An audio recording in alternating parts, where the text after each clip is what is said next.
Philippines, poverty is one of the major problems in the country, with the poverty incidence estimated at 24.9% in the first semester of 2013, as reported by the Philippine Statistics Authority. On average, a Filipino family of 5 who lives within the poverty line must earn 5,600 pesos every month to meet their basic food needs and 8,000 pesos to meet both basic food and non-food needs. Some families are able to make ends meet, while some do not, and this is usually where child labor begins. In a survey conducted by Survey on Children, an estimated 5.5 million children aged 5 to 17 years were working as of 2011, with 58.4% or an estimated 3.21 million considered as child labor. 2.9 million have been identified as working in hazardous work environments, with 62% of these children working in the agricultural sector, 30.1% were in the services sector, and the rest, 7.6%, worked in the industry sector. Most employers take advantage of this because there are certain advantages in employing children rather than adults. Children can be hired and replaced at a fraction of adult wages. They do not join labor unions and very seldom complain. There have been many efforts from the government and social civic groups in eliminating child labor. However, the magnitude of the problem and the high demand for working children have made it impossible to eradicate as of today. What are the laws prohibiting child labor, and what is the government doing in implementing these? Why is there still a high demand for child labor when the law specifically prohibits this practice? How can child labor be stopped? Good evening. You're watching Legal Help Desk on the Solar News channel. This show is about making the law work for you by giving legal advice on topics that matter to you. I'm Attorney Karen Jimeno. And I'm Attorney Rod Nepomuceno. Tonight, we will discuss the sensitive topic of child labor, what you need to know about child labor, and what you need to do to help stop it. Our guests for tonight are Julius Cainglet, Assistant Vice President of the Research, Communication, Networking, and Project Development Federation of Free Workers, and Engineer Roland Pacis, Member of Board of Trustees, Visayan Forum. Good evening, gentlemen. Good evening, Roland. Yeah, good evening, Julius. Good evening, Yeah, thank you. As mentioned by Karen, it's a very sensitive topic. Personally, I'm appalled by what's happening. And seeing the statistics that there are about 60% from the agricultural sector that uses child labor. No, not 60%, but 60% of child labor is from the agricultural sector. Parang now I'm worried na when I'm eating in a restaurant or buying my food from the grocery, you don't know if it's a product of child labor. Yeah, right. Right? Yeah, and it's also, obviously, it's not just here, but globally, it's an issue. So maybe we should start off by, I guess, defining what a child is in the legal sense. No, what a child is in reference to child labor. Maybe Roland, do you want to? Yes, in the Philippines, a child is any person who is below 18 years old. Okay. Technically speaking, although some might question it that psychologically some older children are even at a younger psychological state. But for the purposes of the law, we can focus on this definition that anyone who is below 18 years old. Is this based on Republic Act 7610, the Child Protection Law, or just generally? It cuts across all laws. It's a blanket definition. Yeah, all right, okay. Actually, the Magna Carta on child labor is RA 9231, which amended certain portions of RA 7610 and 7658. And that provides?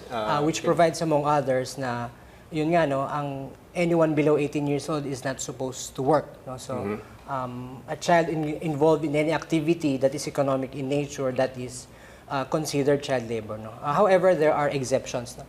Alam naman natin, no, especially nung mga bata pa tayo, no, usong-uso yung mag-part-time ka sa mga fast food. No? Yes, yes. So these are the type of work that is allowed. No? Yung 15 to below 18, they can work under certain conditions. No? Okay, maybe you can clarify, Julius, kung ano yung mga conditions wherein someone below 18 or anong specific ages yung pwedeng i-employ at saka ano yung types of work that they're allowed to do even if they're below 18. Yeah, so yung unang layer, yung 15 to 18, no? Kasi under Philippine laws, 15 is already working age, no? So pwede kang mag-engage in a type of work that would not endanger your life. So this is your according to the safety, Department of Labor. Yeah, The it's Department according of Labor, to 92 to 31. Yeah. so allows 15-year-old and above. Yeah. Yung 15-year-old and above, kahit wala ng working permit kung tawagin yan, basta hindi naman nakaka-endanger sa buhay, sa kalusugan, tsaka sa morals ng bata din, they can work. They can work. And do they have special rights under the law? Because napapansin ko, like, pag below 18, marami na rin, usually if you go mga interns or even yung mga, lalo na yung bloggers, mga below 18 lang yan eh. And I guess you can, do they have special rights under the law? Well, ang sinasabi lang, kung ano yung tinatanggap ng hindi bata, dapat ganun din ang kanilang tanggapin. No? And then, ang mga limitations, halimbawa, pangunahin, syempre, 15 to 18, nag-aaral pa iyan, dapat sa lahat ng pagkakataon, kung siya nagtatrabaho, hindi nako-compromise yung kanyang right to education, siya pa rin ay nakapaglalaro, no? Siya ay malayang makapaglaro. No? Kaya nga ang tagline namin sa aming kampanya ay dapat maging batang malaya ang mga ito.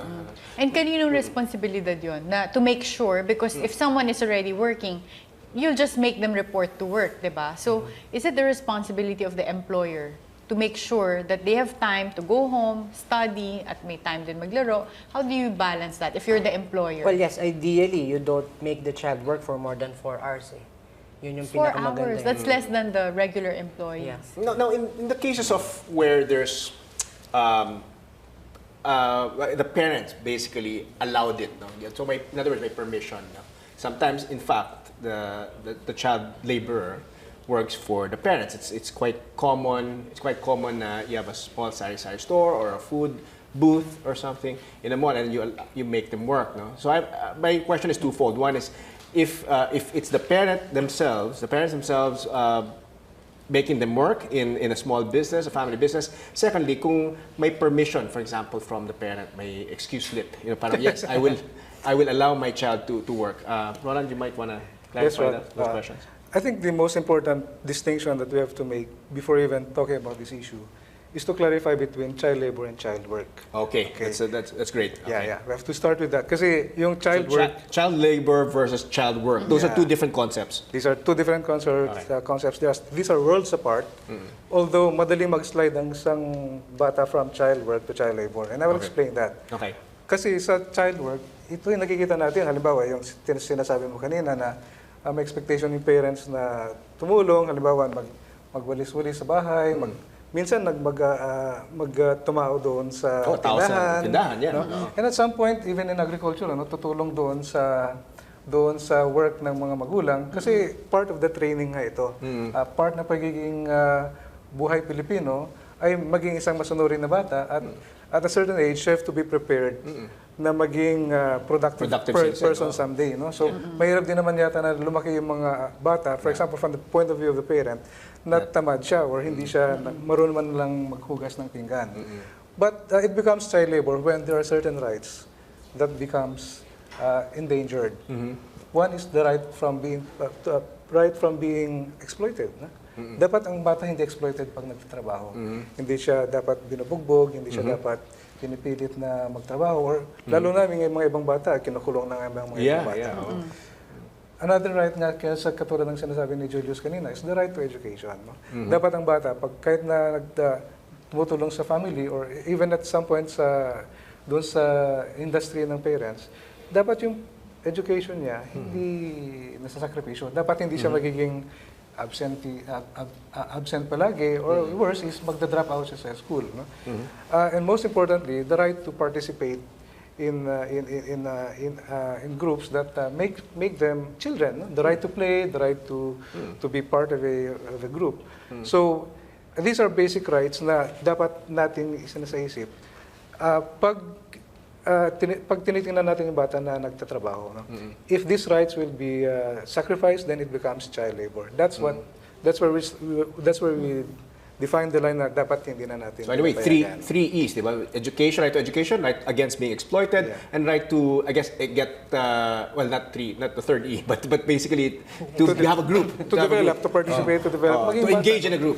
Yeah, to engage in a group. Or to get excited. Get excited, yeah, to get excited. To play, things. All right. Yes. Like that. And what about instances wherein there are some parents that they really bring their kids to audition for commercials, for print ads. And these are kids, so that's definitely meron mga below 15. Yeah. What specific guidelines are there in order to make sure that parents don't exploit the children or don't violate the laws against child labor?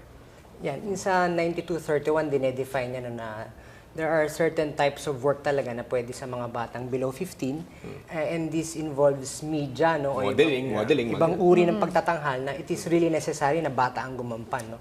Halimbawa, mag-asawa si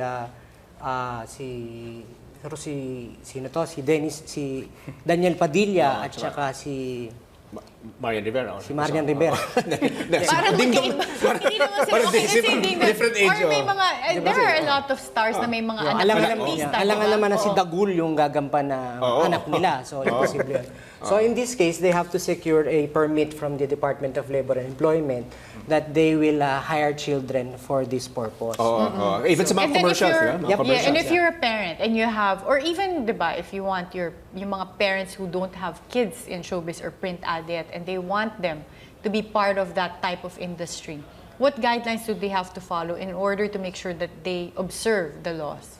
Well, yun po, no, once they get hired as models or as actors, yun, unang-una, again, yung education, di dapat mako-compromise, no? And then when it comes to tapings and shootings, dapat hindi abutin ng gabi. No, yung kabuang taping at shooting time ng bata hanggang 4 na oras lamang. Yes.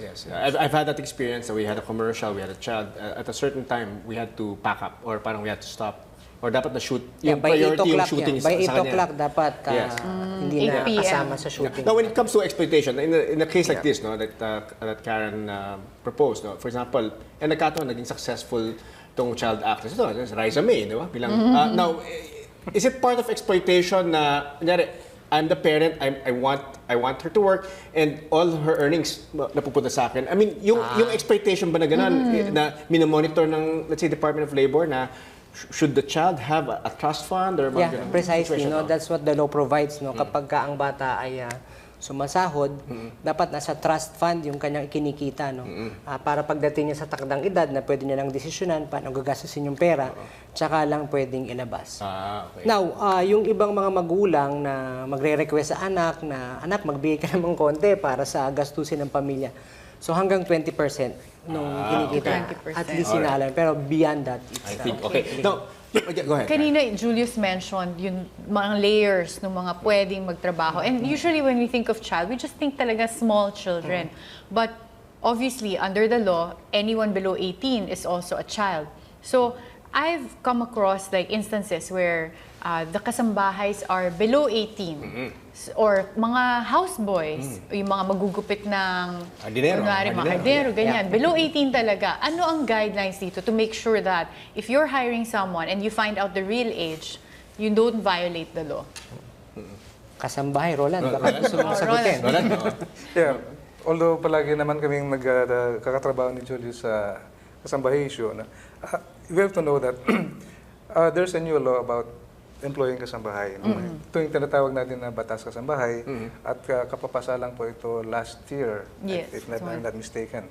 At kapapasa rin yung implementing rules middle of the year. At very specific itong batas na to na actually it allows employers to have kasambahays who are below 18 years old and above 15 years old. As long as... Between 15 and 18? Okay. 15 to 18, so 16, 17, 18. As long as, number one, it's not hazardous. No? Hindi nasasakripisyo rin yung kalusugan, health, at saka, most importantly, yung psychological health ng kasambahay. Yeah. In other words, kunyari, if I hired a 16-year-old na kasambahay, pero ginagamit ko siyang construction worker habang may construction ng konti, bawal yun. Bawal.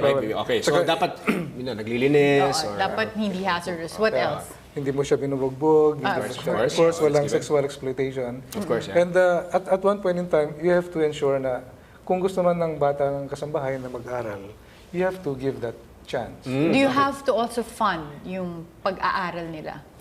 Actually, wala sa rules naman. Wala sa rules ito eh. Ang basic rule dito is, kung gusto niya mag-aral, you have to help to allow her. At of course, you still give the support through the proper compensation para hindi naman na parang yung nangyayari kadalasan na hindi mo na sinaswelduhan kasi pinayagan mo na siya mag-aral. Yeah. I think that becomes So you mean, unacceptable. kailangan, they will be allowed to work, but if they want to study, you give them time to go to school, pero hindi rin pwedeng, because pinapaaral kita, wala nang sweldo. Dapat. Yung ibang binibigyan, yung pamasahin na nila mag-aaral, yun na yung parang pinakasweldo. And that's also not... Okay, lugi naman yun. Hindi naman pwedeng barter na parang, okay, wala kang sweldo, pero papaaralin kita. No, you have to pay the basic salary na nakasaad sa batas. Yeah, actually, the Batas Kasambay provides na dapat talaga pag-aralin. Kasi yun din naman sa saligang batas, yung batayang edukasyon, ng basic education ay karapatan ng lahat. No? Only for 18 and below?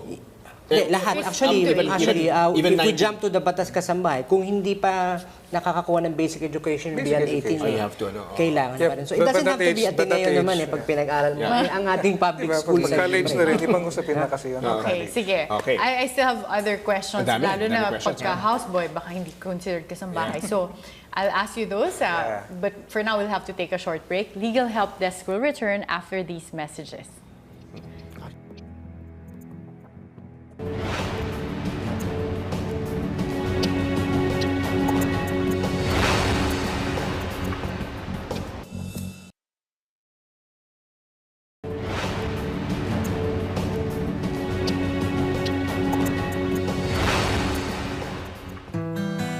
Millions of children are victims of child labor.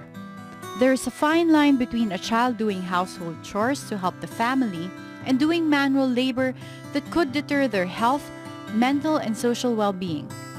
Some children were promised that they would go to school in exchange of working as household help, which is the case of Kim. Sobrang hirap ng buhay kasi walang hanap buhay yung pamilya ko. Mas gusto ko makasama yung lola ko kahit ganun sitwasyon namin. Pero yung time na yun po na gusto kong mag-aral, kaya pumayag po ako na sumama pupuntang Manila. Yun, pinapasok na po ako. Pero hindi po naging maganda kasi parang sa pilitan lang po na pagpasok. Kasi habang pumapasok po ako, uuwi ako ng bahay, may bugbog ako. Binubugbog po niya ako, ganyan. Ginagawa ko naman po yung mga tungkulin doon. Hindi po siya nagbibigay ng pera sa akin. Kahit po sa pera na pang baon ko. Yung pinakalas na bugbog niya is yung tambo, tumama sa mata ko. So lumaki po yung bukol. Yung pinakalas na employer ko na pang-apat. Yun na po yung yung namasukan na po ako sa kanya na totally all around na po talaga na may anak po siya na 4, inaalagaan ko. Tapos yun, sa bahay po ako. Lahat po yung ginagawa ko, walang parang pahinga. Kung gusto nila na mag-utos, uutusan ka nila. Tapos po, yung bilang bata nga po, hindi rin ako nakakapaglaro. As in, yung buhay ko dun sa Cebu na maglaro, wala dito sa Manila. Hindi ko naranasan. While other minors were promised work as sales ladies, but were instead recruited to do household help, which is what happened to Ina. Mahirap din po kasi kami, tapos wala na rin po yung nanay tsaka tatay ko. Kaya kailangan ko makapagtapos sa pag-aaral. Isang araw, may lumapit sa amin, nag-alok sa amin ng trabaho. Sinabihan niya kami na kung sa Maynila kayo magtatrabaho, malaki yung sahod niyo. Tapos sabi niya na kapag magtrabaho kayo sa akin, 2,500 yung sahod niyo. Tapos later on, madadagdagan pa yon kapag magtagal na kayo sa amin.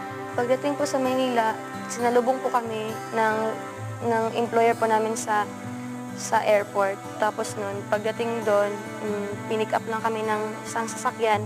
Mga minor de edad kami lahat doon. Ang mga pangako nilang sinabi sa amin ay kahit isa walang natupad kasi pagdating namin doon, wala kaming sahod. Tapos, bawal pa kami makapag-usap sa mga tao.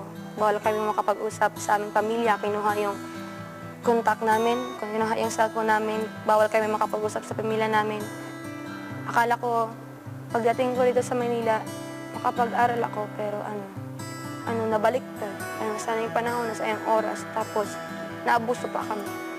Simula nang napunta ako dito sa Visayan Forum, parang nabuhayan ako ng pag-asa na hindi pa pala huli ang lahat. Akala ko kasi hindi na kami makakatakas dun sa pinagtrabuhan namin. Akala ko hanggang dun lang. Pero may plano pala yung Panginoon. Kim and Ina's stories are just some of the same predicaments faced by millions of children in the Philippines. With the help of organizations like the Visayan Forum, they are now presently finishing their schooling with the high hopes of a better future.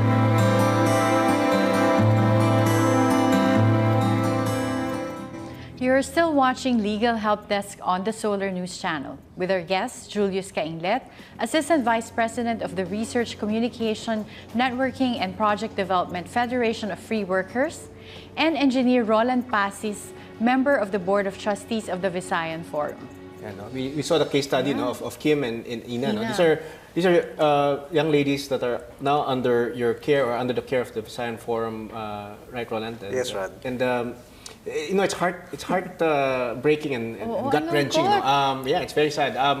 In fact, this goes beyond and legal for me. And it's an eye-opener because moral. you don't know that this goes on pala. That they recruit people from outside Metro Manila, tapos kung ano-ano yung pinapromise sa kanila, and then when they get here, they're just exploited.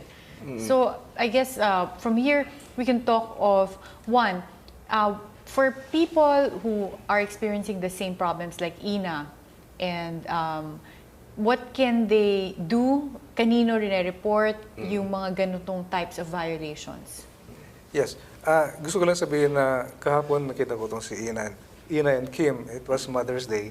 So our founding member went there and I went with her. At these girls are fine. No? They're medyo masaya na sila, nasa summer break na sila. But behind their happy faces, there's a story that they told us. And what they told us two stories. Yung unang story is about a story of abuse as a domestic worker. Binugbog, pinilit na magtrabaho, tapos hindi pa binayaran. No? So, multiple yung abuse. At sabi nga niya, hindi pa nga sila pilalaro at saka walang pahinga. So, that is purely for me a condition of forced labor. Pinilit mo slavery. It's slavery. It's modern day slavery. Not only slavery, it is also slavery. Not only slavery, but they were beating up. Kasi minsan slavery is just parang hard labor. Ito, they were just being beaten up. Tinatamaan pa raw ng tambo sa mukha, di ba? There's a crime there, a clear crime of physical abuse. No? It's a crime against their being humans, being children, and being girl children. No? So that's what we're fighting against. No? Yung second case, yung case ni Ina, it's a common example of trafficking. No? Yung trafficking kasi, yung andito yung panluloko, na mayroon kang recruitment agency o recruiter ka, tapos nangako ka ng matatamis na according to them, mataas daw yung sweldo, 2.5, no? papaaralin. Pero pagdating naman, wala. It's nothing transpired. It's just free labor lang. It is purely taking advantage of the vulnerability of the children. No? Itong mga bata kasi na to, wala namang trabaho, hindi sila nag-aaral during that time. So when someone came to their province and recruited them, then naturally it's easy for them to say, yes, sasama ko sa Maynila. Maynila yan, may trabaho. Pagdating dito, actually yung pangako dun is a waiter, di ba? But when she came here, naging katulong kasambahay na siya. So that in itself ay panloloko na yan. So we have to understand these things because under our laws, there are many laws that are being used to punish these things. These are crimes. No? These are not just simple laws. These laws say that these are crimes and we should punish those. No? Sasabihin ni Julius mamaya yung penalty. Ano ang penalty? Siya kasi One for child labor. Para yung mga nanonood dyan, malaman nila ano yung penalty. Sige. May kodigo ko dito. Okay, sige. Actually, for employers, it's imprisonment na ranging from 6 months to 6 years. Depende sa bigat ng kaso. For what type of crime is this?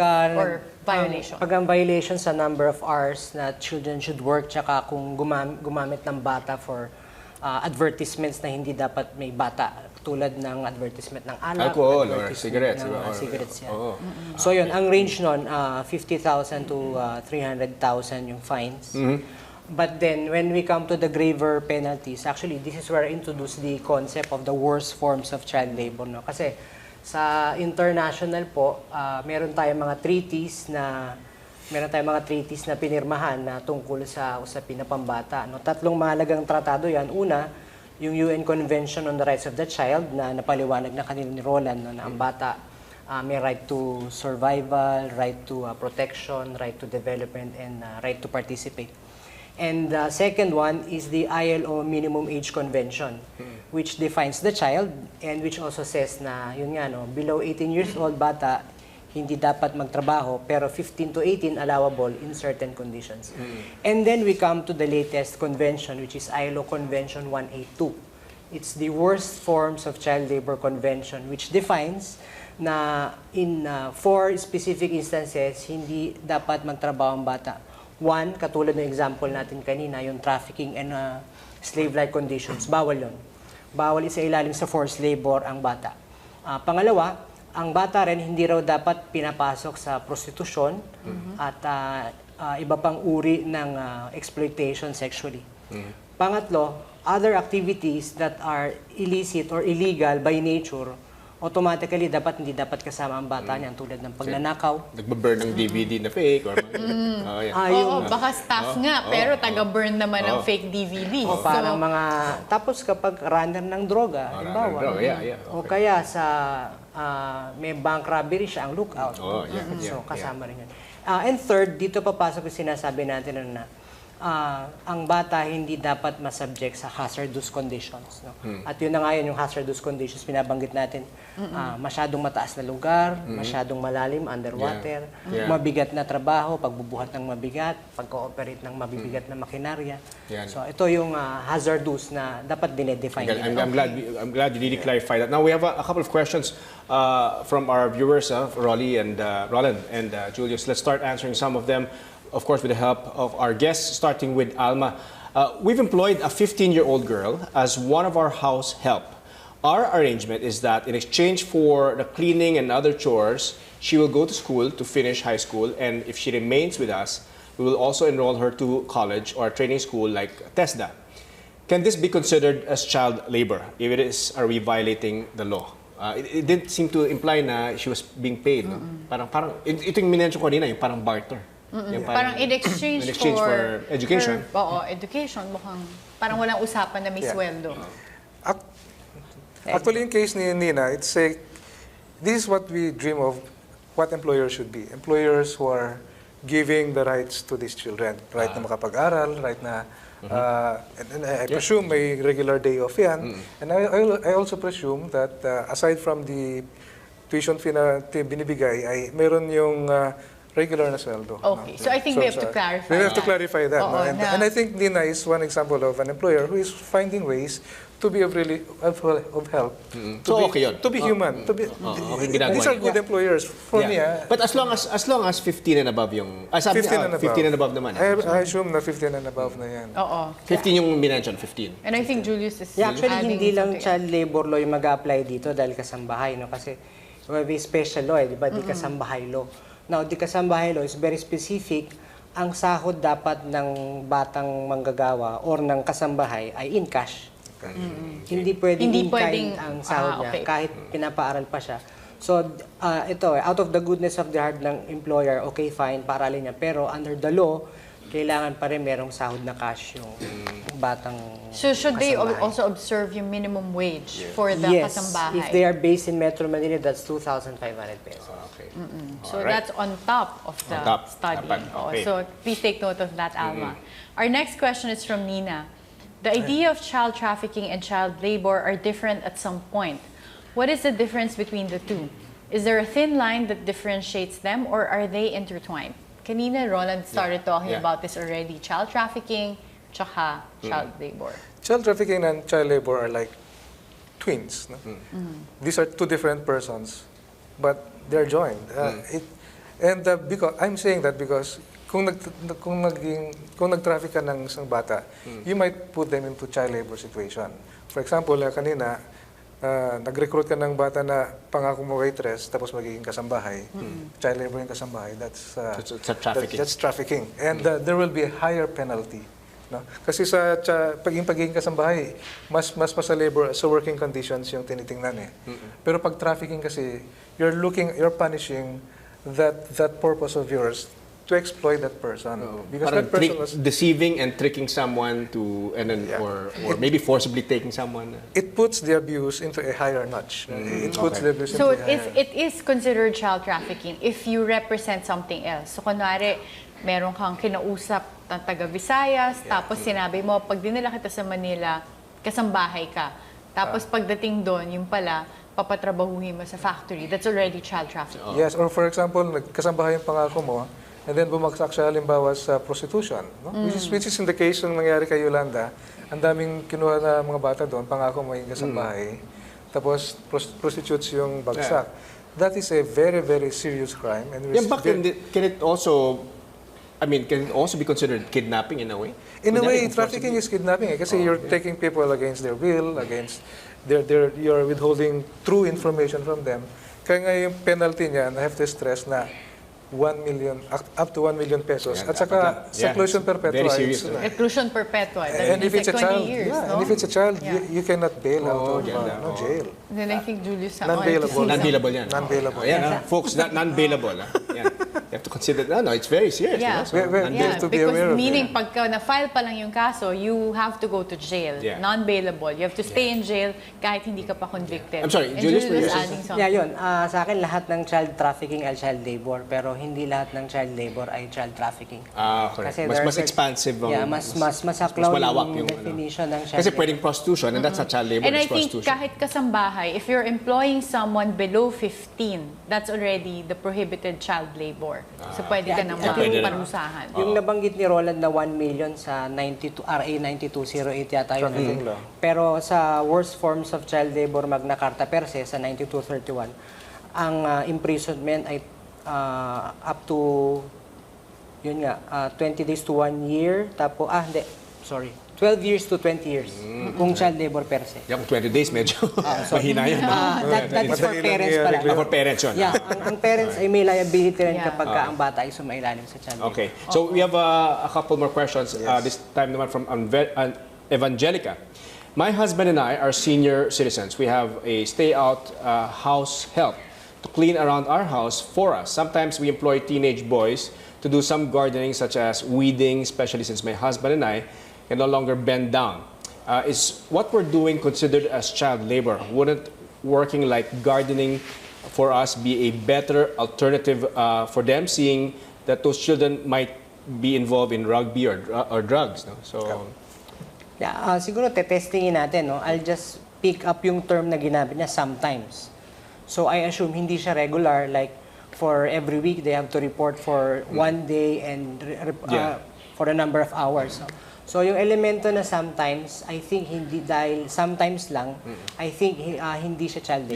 Hindi siya regular. Hindi siya regular. At pagka gagamitin din naman natin yung kasambahay law, same thing. Kung hindi naman talaga for a living ginagawa ng bata, occasional lang, then it's not considered a violation of kasambahay Even if law. the children here are below 15.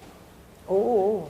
Pwede yun. Pwede, Kasi they can work. hindi naman siya regular na trabaho. okay. Pero So how that's do you interesting. determine regular, Julius? Kasi paano kung MWF, pero 7 hours naman or whole day MWF? How do you determine kung kailan siya regular? At titignan natin sa punto de vista ng bata, kung nagiging source of living na ng bata yan, then it's definitely an economic activity na.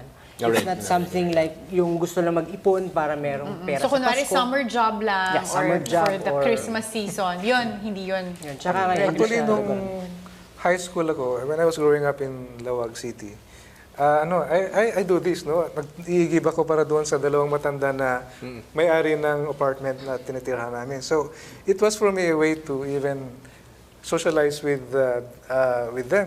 And in exchange, hindi nila ako binibigyan ng sweldo. Binibigyan ko ng 20 pesos, 30 pesos, but they gave me access to all their books. So yun yung talagang plus for you. I'm saying na sometimes you have to be very human about this, na hindi lang legalistic ang approach. Na nakakatulong naman sa mga bata. Nagbubunot lang ng damo, huwag lang magtatanggal ng dahon sa bubong. Kasi hazardous na yun. At saka walang ahas na marami doon. Walang ahas doon sa... So pag kayo mga part-time na summers lang, or lalo na ngayon, summer season, so if your kids want to do work just to earn some savings, then you can allow them, even if they're below 15. Papapintura mo lang yung, let's say, yung porch mo or whatever, di ba? And then they're 12, 13 years old, pero parang project lang na ma-paint nila, so okay lang yun, di ba? Yeah, so it's not okay for project lang. Alright. So we'll discuss this more. For now, we'll just have to take another short break. Legal Help Desk will return after these messages. Para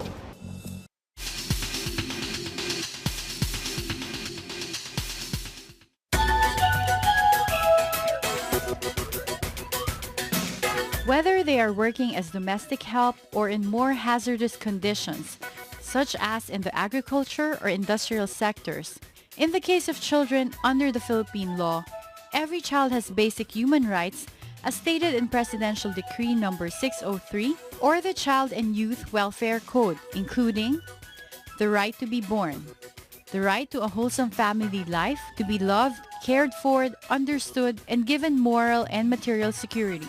The right to a well-rounded development of his personality, that he may become a happy, useful, and active member of society. The right to a balanced diet, adequate clothing, sufficient shelter, proper medical attention, and all the basic physical requirements of a healthy and vigorous life. The right to an education. The right to fill opportunities for safe and wholesome recreation and activities. The right to protection against exploitation, improper influences, hazards, and other conditions or circumstances prejudicial to his development. The right to live in a community and society that can offer him an environment free from pernicious influences and conducive to the promotion of his health. The right to grow up as a free individual in an atmosphere of peace, understanding, and tolerance. All of these basic rights are violated by those who employ children to do some form of labor, whether hazardous or not. And these are the rights that the government and non-government organizations are trying to protect through several initiatives for a child labor-free Philippines.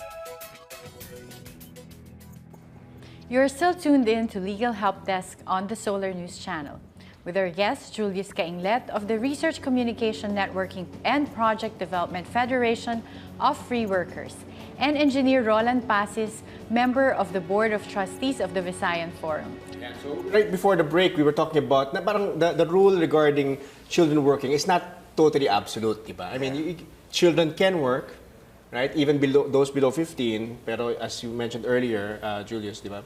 As long as it's not regular, yung parang naging regular employment nila, and it's yun nga, and for those between 15 to 18, as long as it's not hazardous, pwede sila mag-work. Alright? And so I think kanina, Roland made a good point na syempre gusto mo rin i-train yung mga kids na wag maging tamad, na siguro matutunan yung value ng pera.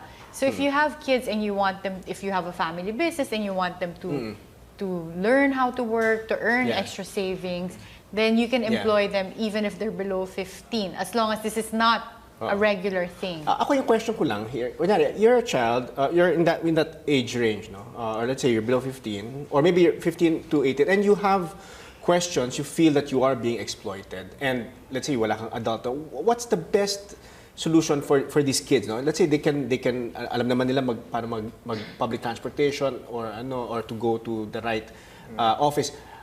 Where should they go? Para sa mga nanonood dyan. And I'll add to that, Rod, kasi I'm sure kung ikaw naman, if you have a neighbor and you're starting to notice that they're employing, sometimes the age is obvious, that you could tell this child is below 15 and they're kasambahay, regular kasambahay there. How do you report violations? I mean, what's the right way, or where do we go? Or? There are many contexts kasi that that are in play here. I'll just point out some. The best context is when the child is in school pa and then she's being forced to work. Then naturally the child can go and report to his teachers na and ask some help. Kasi yun yung second family ng bata normally. So not necessarily parang a police officer or... Kung sino yung closest adult. So in the case ng bata na nag-aaral pa, then she can run to her teachers. Kung hindi naman na siya nag-aaral, then normally pag nasa community naman siya, kung merong mga parents groups dyan, merong barangay, na whoever he or she feels na it's safe for her to ask question or even to report, then that's the most important one. That's why it's important for us to educate as many adults as possible. Kasi one of these adults that we educate now will be the lifeline of a child. Where do these teachers, barangay, where do they go naman? Saan sila mag-file ng case? Or where will they file a complaint? Or depende. Pag usapin... Kapag ang nature ng trabaho ng bata ay merong formal na employer at merong employer-employer relationship, then pwedeng tumakbo sa Department of Labor and Employment. Okay. Alright. Ngayon, kung ibang uri ng exploitation, hindi ma-define kung takbo ka sa DSWD. Ngayon, siyempre, ang DSWD, hindi naman sa lahat ng pagkakataon ay magkakaroon siya ng kakayanan na halimbawa, i-raid din yung isang lugar paggawa kung nasaan nandun yung mga bata. So, papasok dyan ng mga pulis at ang NBI. Kasi minsan, yun nga, 62% of those who are exploited children are in the agricultural sector. So, you're talking about provinces. Minsan walang regional offices ang mga DSWD. I don't know, kung may mga regional offices sila or provincial or city offices, di ba? Yung mga ganun, where do they go? No? Yeah, actually, nakaganda yung yung CCT, yung conditional cash transfers kasi lumalabas isa sa mga requirements ng mga magulang para continuously maging beneficiary ng program ay panatilihin sa eskwelahan yung kanilang mga anak. So, kahit nasa child labor, nagsimula sa child labor yung bata, napipilitan na dadagdagan yung oras niya sa edukasyon. Ngayon, dahil sa CCT rin, dumami yung mga ini-employ ng DSWD na nagmo-monitor kung the parents are complying to the conditions set out in the CCT. No? So, indicative, malalaman nila kung maaring through monitoring, makikita nila pati child labor mahagip. I see. Okay. And then on a wider scale, sorry, sisingit ko na. Yung FFW kasi, we're part of the Child Labor Knowledge Sharing System. It's clicks.org.ph. So kapag ka po tayo ay meron natuklasan o meron nakita na child labor incident, then we can go to the website and report what we have seen. I see. Okay. So meron pong may pamamaraan sa loob ng website para ipadala ito. clkss.org.ph. Right, okay. Now, we have a couple more questions from our viewers on child labor. Our next question is from Mylene, and she asks, my niece was permitted by her parents to go to Manila as a sari-sari store assistant. She was only 13 at the time. When I went to Manila to make a surprise visit, I saw her not as a store assistant, but as a household help. I asked permission from her bosses to let her come home with me, but they refused. He told me that my niece was still under her complete control and under contract with them. Do I have the right to rescue my niece from her bosses immediately? And what should I do to rescue her? Okay. In this case, the child is 13. So, she can't even be employed in a sari-sari store dapat, diba? So, in this case, how can she rescue the niece?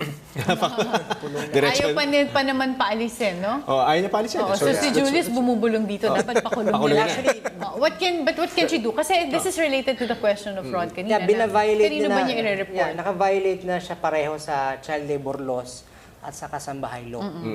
No, under the kasambahay law, pwedeng magsampa ng reklamo sa DOLE. So, dahil may employer-employee relationship yung house help tsaka yun. Pero dahil nga specific condition, below 15 din yung bata, pwedeng tumakbo sa DSWD, pero syempre, para i-rescue, hindi naman kaya ng DSWD mag-isa yan, so kinakailangan ng tulong ng police. Pwede ba pumunta sa NBI, for example? Sa NBI? Pag NBI kasi na pag may mga special exploitation na nangyari, halimbawa may rape, may physical abuse, talagang NBI na kagad yan, no? Pero yung case ni Joanne, ni Mylene kanina, wala pa namang proof na binubugbog or ina-exploit. I just hope na nung nag-visit siya, ay hindi nagalit yung employer kasi minsan nabubulabog yung situation. But in that case, sana, what you can do is, since minor naman yung bata, pwedeng pumunta sa DSWD, who has the custodial rights. No? Who can say that this is a child underage, then we can take her in na parang magulang. No? Kasi otherwise, magulang lang pwedeng kumuha. No? And then, pag nandun, pwede nang mag-interview yung DSWD kung talagang merong mas malalim pang mga problema. But in this case, it's DSWD. already child labor. So it's Child a labor. clear violation of the law. So Yeah. pwede siyang lumapit din si Maylene sa Department of Labor to report Department of the Labor, incident. diba? Merong ngayong ginagawang bagong guidelines, hindi pa siya lumalabas, pero it's a guidelines na ganitong mga situation na nagsisimula actually yan sa barangay, and then from the barangay, pumupunta na sa Department of Labor, DSWD, whichever is available. Pero it's a team approach, na mga ganyan. So the more people that knows about it, the better. Yeah. Okay, more agencies. Okay. And lastly, we have a question from Joanne. I would very much like to get involved with organizations dedicated in stopping child labor in the country. Which organizations can you recommend for me to join? Ako rin, I want to join. Ako rin, Visayan Forum. Lalo na nung narinig ko yung story ni Kim and Ina. No, really, I really got affected by that. Yeah. So, What organization? What organization na pwede? Well, siyempre, kung ako po ang tatanungin nyo, uunahin ko ang FFW. No? What does FFW stand for? Federation of Free Workers. It's a national trade union center. And we do a lot of advocacy for youth issues, no, young people's issues. So, meron po kaming young free workers. And from our union members, what we do particular to child labor, kasi kami yung una makakita kung may child labor na nagaganap dun sa loob ng workplace. So, we can ask our members to help us in reporting child labor cases para may report yan. So, you can join the Young Free Workers of the FFW. Okay. And Roland, I think... Well, I would naturally say Visayan Forum because I was one. Nag-volunteer din ako sa Visayan Forum nung bata pa kami ni Julius. But, you know, you join an organization which is close to your heart. Malapit din sa iyong school or sa iyong community because it's more practical. And you join organizations who really provide services. No? Kasi yung, mahirap din kasi yung puro advocacy lang eh. No? Kailangan talaga kasi yung pag-join mo, there's a meaning to it and there's action. Otherwise, malulose mo yung interest. So, there are many NGOs around. I think you can even join DSWD. DSWD. Actually, maraming NGOs who are providing educational services, nagtitraining sa mga bata, nagka-counseling sa mga abused children. Many. There are many around. You just have to ask. Those are very helpful tips. Yeah, very helpful. So, thank you so much. We'd like to take another short break, but before we do, we'd like to thank our guest, Julius Cainglet, Assistant Vice President of the Research, Communication, Networking, and Project Development Federation of Free Workers, and Engineer Roland Pacis, a member of the Board of Trustees of the Visayan Forum. Thank you for being with us tonight. Very helpful. Pleasure. So stay tuned. Legal Help Desk will return.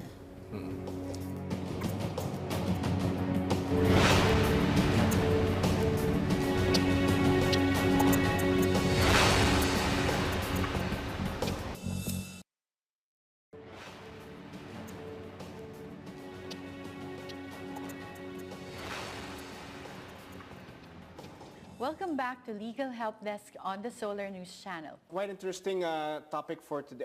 As I mentioned earlier, a little bit gut-wrenching and heartbreaking. Yeah, doing a case study featuring Kim and Ina. I didn't even know this happened.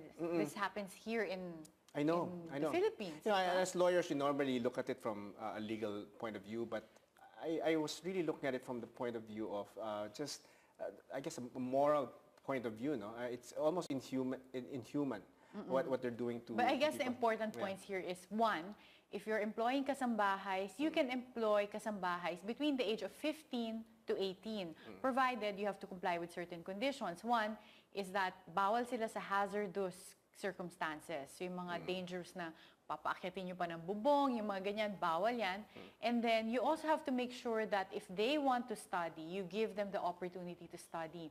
At bawal yung ex-deal na just because you allow them to study and you say na sige sagot ko na yung tuition mo kasi public school naman or whatever, it doesn't mean na exempted na kayo sa pagbayad ng sweldo. You still have to pay them a cash salary, complying with the minimum wage. Yeah. So if you are employing, let's say, child laborers, no, I mean, it's not Below 18, hindi lang no? basta bata. It's not prohibited, but yun nga, you have to, as I mentioned earlier, no, if you have to have a code. In a way, you think of the 3 E's. One is that you are not exploiting them. 2, you give them the opportunity to be educated, as Karen mentioned. And 3, you allow them to enjoy as kids. You get them to, they should have that opportunity. Hindi pwedeng, ano. Now, but however, you can employ kids if it's just casual, you give them a project. Summer, Christmas, if they want to make money. Pero Yes. yung kahit MWF pa yan, if it's their source of income, then it is considered as child labor. And if you know someone who's being exploited na child, no, you can go to either DSWD or sa Department DOLE, of Labor. Department of Labor. No? There are, I'm sure, desks there specifically for children who are being exploited. All right. Now, moving on, over the course of this week, we have received several questions from our viewers on topics we have previously discussed. In this segment, we'll try to answer them as a recap of what was discussed. So let's start with Joyce. In my daughter's birth certificate, I registered the father as unknown, quote unquote, because I was not married to her biological father. Recently, I got married to a British national and we intend to take my daughter to the UAE. The problem is the UAE immigration will not give her residence visa because they said that it is not legal or it is illegal not to have a father in the birth certificate. For the purpose of having the biological father's information on the birth certificate, can I just have him acknowledge her but without changing her surname? Okay, so this is a special case. It's not just a question of clerical errors, ano, di ba? But actually, for her, she doesn't even have to have the father, the biological father, acknowledge the child. Kasi it's not required just to. So one, if UAE does not recognize birth certificates that does not identify the father, you can amend the birth certificate through a special proceedings that you file. Pero you don't have to require the father, the biological father, to recognize the child. You just have to indicate him as the biological father in the birth certificate. Pero hindi na meaning yon na ina-acknowledge niya na anak yun, hindi na as long as he's the father talaga. Yes, as long as tama naman na siya talaga yung father. Yeah, so yun lang. If it's usually if it's just a clerical error, you can do that not in a special proceeding na, di ba? There's a faster way to do that, but this is not a clerical error lang. Because it's really filling up a blank information box, no, in the birth certificate. So yun. It requires a special proceeding. All right. And lastly, we have a question from Day. I live in a high-rise building that first allows pets. Now they amended the house rules without the consultation of the homeowners. Pets must now be registered for a fee of 500 pesos. They are not allowed on the building's lawn, nor are they allowed to go outside within the building. If they are seen, we would be fined with 300 pesos. Can they do this? What would be the appropriate action for this? So this is actually an issue with the homeowners association or high-rise building, condominium. Okay. Yeah. So the thing of this is that this is really a private agreement among members of that condominium development. So I think one thing that they have to check is yung condominium corporation ba to? Is this a condominium corporation or is this a co-ownership? Because titignan nyo kung ano yung pinag-agreehan nila na kung meron ba silang bylaws or meron ba kayong condominium corporation rules. Because it's based on that na they have the ability to make rules like this. So kung naayon dun sa condominium rules ninyo na pwedeng yung committee lang ang magde-decide kung pwede yung pets, pwede nilang amend yung rules without consulting the homeowners, tapos na-meet nila yung required votes, then yes, they can do that. So you have to check, kasi baka naman din bawal based on the condominium corporation rules. So you have to check, and you can demand naman to see those types of rules. Kung ayaw nilang bigay, then as a homeowner or a member of this condominium development, then you can demand that they give that to you. And if they do not comply, then you can file a case against them. Yeah, all right.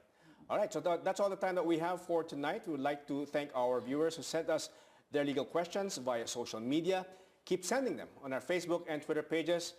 I'm Attorney Rod Nepomuceno. And I'm Attorney Karen Jimeno. To watch previous episodes of Legal Help Desk, you may download the Solar News Channel app on your mobile devices from Google Play and the Apple App Store. Join us again next Monday as we discuss your legal rights. Good night.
Sector, and the rest, 7.6%, worked in the industry sector. Most employers take advantage of this because there are certain advantages in employing children rather than adults. Children can be hired and replaced at a fraction of adult wages. They do not join labor unions and very seldom complain. There have been many efforts from the government and social civic groups in eliminating child labor. However, the magnitude of the problem and the high demand for working children have made it impossible to eradicate as of today. What are the laws prohibiting child labor, and what is the government doing in implementing these? Why is there still a high demand for child labor when the law specifically prohibits this practice? How can child labor be stopped? Good evening. You're watching Legal Help Desk on the Solar News Channel. This show is about making the law work for you by giving legal advice on topics that matter to you. I'm Attorney Karen Jimeno. And I'm Attorney Rod Nepomuceno. Tonight, we will discuss the sensitive topic of child labor, what you need to know about child labor, and what you need to do to help stop it. Our guests for tonight are Julius Cainglet, Assistant Vice President of the Research, Communication, Networking, and Project Development Federation of Free Workers, and Engineer Roland Pacis, Member of Board of Trustees, Visayan Forum. Good evening, gentlemen. Good evening, Roland. Good evening. Yeah, good evening, Julius. Good evening, Yeah, thank you. As mentioned by Karen, it's a very sensitive topic. Personally, I'm appalled by what's happening. And seeing the some statistics that there are about yeah. 60% from the agricultural sector that uses child labor. No, not 60%, but 60% of child labor is from the agricultural sector. Parang now I'm worried na when I'm eating in a restaurant or buying my food from the grocery, you don't know if it's a product of child labor. Yeah, right. Right? Yeah, and it's also 15-year-old and above. Yeah. Yung 15-year-old and above, kahit wala ng working permit kung tawagin yan, basta hindi naman nakaka-endanger sa buhay, sa kalusugan, tsaka sa morals ng bata din, they can work. They can work. And do they have special rights under the law? Because napapansin ko, like, pag below 18, marami na rin, usually if you go mga interns or even yung mga, lalo na yung bloggers, mga below 18 lang yan eh. And I guess do they have special rights under the law? Well, ang sinasabi lang, kung ano yung tinatanggap ng hindi bata, dapat ganun din ang kanilang tanggapin. No? And then, ang mga limitations, halimbawa, pangunahin, syempre, 15 to 18, nag-aaral pa iyan, dapat sa lahat ng pagkakataon, kung siya nagtatrabaho, hindi nako-compromise yung kanyang right to education. Siya pa rin ay nakapaglalaro, no? Siya ay malayang makapaglaro. No? Kaya nga ang tagline namin sa aming kampanya ay dapat maging batang malaya ang mga ito. And kaninong responsibilidad yun? Na to make sure, because if someone is already working, you'll just make them report to work, diba? So, is it the responsibility of the employer to make sure that they have time to go home, study, at may time din maglaro? How do you balance that if you're the employer? Well, yes, ideally, you don't make the child work for more than 4 hours.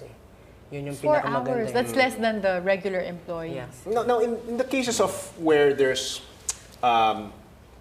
the parents basically allowed it, no? So in other words, by permission. No?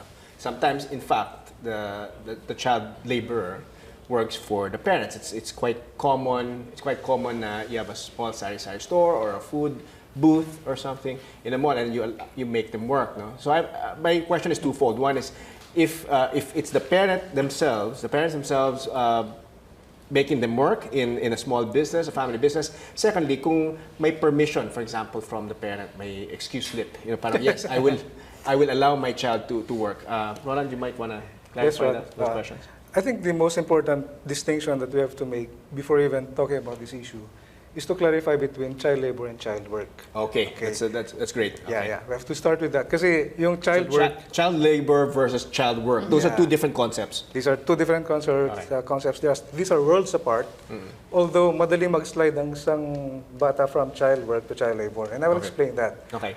Kasi sa child work, ito yung nakikita natin. Halimbawa, yung sinasabi mo kanina na may expectation ng parents na tumulong. Halimbawa, magwalis-walis sa bahay, minsan magtumao doon sa tindahan. Yeah. No? And at some point, even in agriculture, tutulong doon sa work ng mga magulang. Kasi part of the training nga ito. Part na pagiging buhay Pilipino ay maging isang masunurin na bata at a certain age, you have to be prepared na maging productive person someday. No? So, mahirap din naman yata na lumaki yung mga bata. For example, from the point of view of the parent, na tamad siya or hindi siya marunong man lang maghugas ng pinggan. But it becomes child labor when there are certain rights that becomes endangered.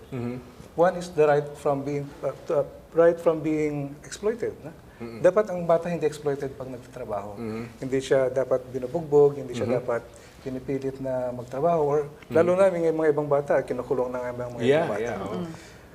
Another right nga, kaya sa katulad ng sinasabi ni Julius kanina, is the right to education. No? Dapat ang bata, kahit na tumutulong sa family, or even at some point doon sa industry ng parents, dapat yung education niya hindi nasasakripisyo. Dapat hindi siya magiging absent palagi, or worse is magda-drop out siya sa school. No? And most importantly, the right to participate in groups that make them... Obviously, it's not just here, but globally, right? It's an issue. So maybe we should start off by, I guess, defining what a child is in the legal sense. No, what a child is in reference to child labor. Maybe Roland, do you want to? Yes, in the Philippines, a child is any person who is below 18 years old. Okay. Technically speaking, although some might question it that psychologically some older children are even at a younger psychological state. But for the purposes of the law, we can focus on this definition that anyone who is below 18 years old. Is this based on Republic Act 7610, the Child Protection Law, or just generally? It cuts across all laws. It's a blanket definition. Yeah, All right, okay. Actually, the Magna Carta on child labor is RA 9231, which amended certain portions of RA 7610 and 7658. And that provides? Which provides, among others, na yun nga, no, anyone below 18 years old is not supposed to work. No? So, a child involved in any activity that is economic in nature, that is considered child labor. No? However, there are exceptions. No? Alam naman natin, no, especially nung mga bata pa tayo, no, usong-uso yung mag-part-time ka sa mga fast food. No? Yes. So these are the type of work that is allowed. No? Yung 15 to below 18, they can work under certain conditions. No? Okay, maybe you can clarify, Julius, kung ano yung mga conditions wherein someone below 18 or anong specific ages yung pwedeng i-employ, at saka ano yung types of work that they're allowed to do, even if they're below 18. Yeah, so yung unang layer, yung 15 to 18, no? Kasi under Philippine laws, 15 is already working age, no? So pwede kang mag-engage in a type of work that would not endanger your life. So this is according safety, to the Department of Labor? Yes, according to 9231. Yeah. So allows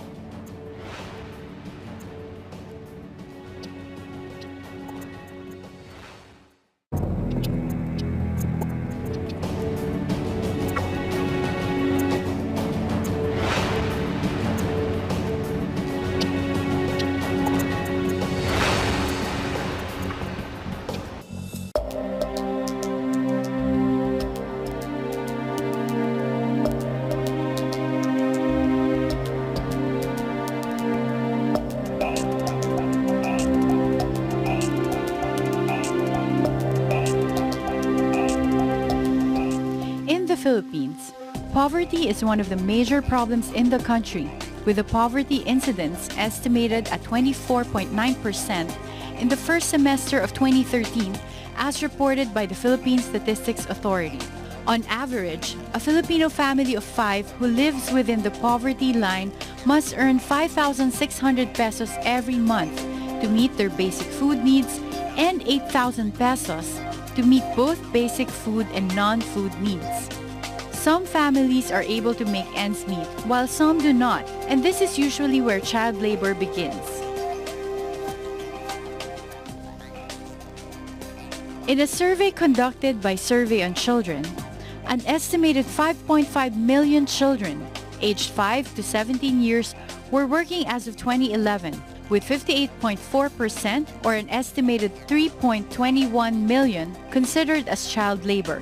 2.9 million have been identified as working in hazardous work environments, with 62% of these children working in the agricultural sector, 30.1% were in the services